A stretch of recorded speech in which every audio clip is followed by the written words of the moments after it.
What are we going to see tonight from President Trump and nominee Biden?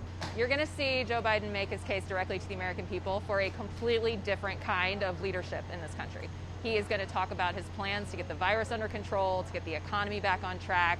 He's going to display steady, competent leadership. He's going to remind people that they have a choice, that what we've seen from the last 4 years from Donald Trump, the chaotic, erratic leadership we've seen from him, that it doesn't have to be that way, that we can once again have leadership that's focused on the things that are going on in their lives and that's committed to steady, competent leadership in the White House. I want to ask you, I got to ask you about this mute button. How have you guys prepared for this?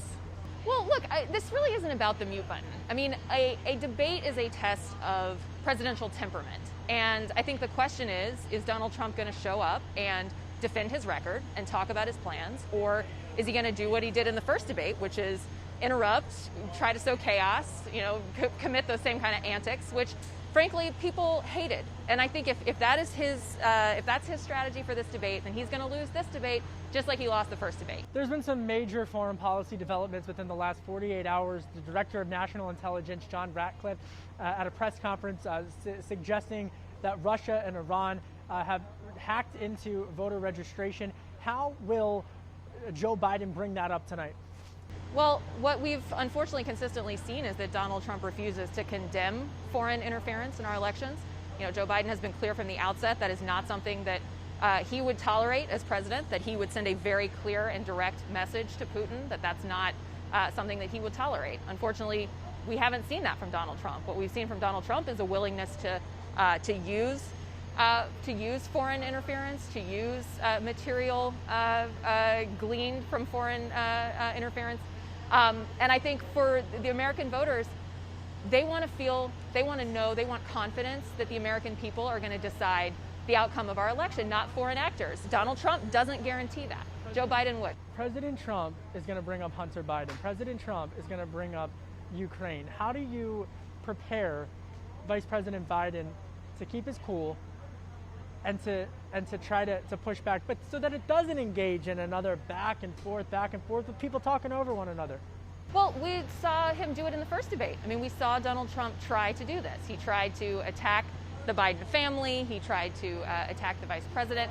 And I think every time he does that, he just reminds people at home that he doesn't have a plan. He doesn't have a case to make for his reelection. He's not speaking to the things that are impacting them and impacting their lives. He can't talk about his record on COVID. He can't talk about his record on the economy.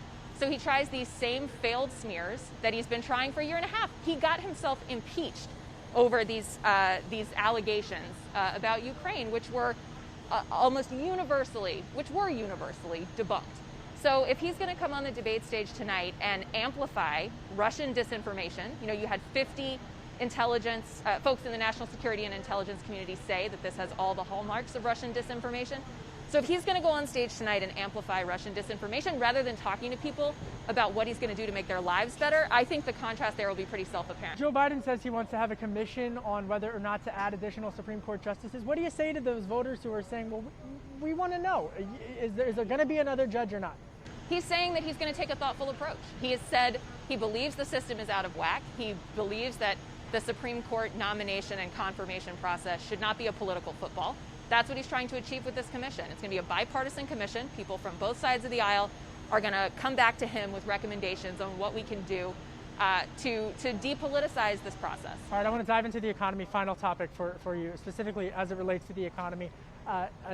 With regards to more fiscal stimulus and infrastructure, that's been one of the things that has been a hallmark of the Biden campaign. And quite honestly, I know you probably don't care about this, but Wall Street has recalibrated of sorts to try to see that a Biden presidency, yes, would increase the corporate tax rate from 21 to 28, but also would really try to inject liquidity into Main Street as well. From your perspective, as it relates to more stimulus as well as infrastructure, is that a coupled approach or is that a decoupled approach?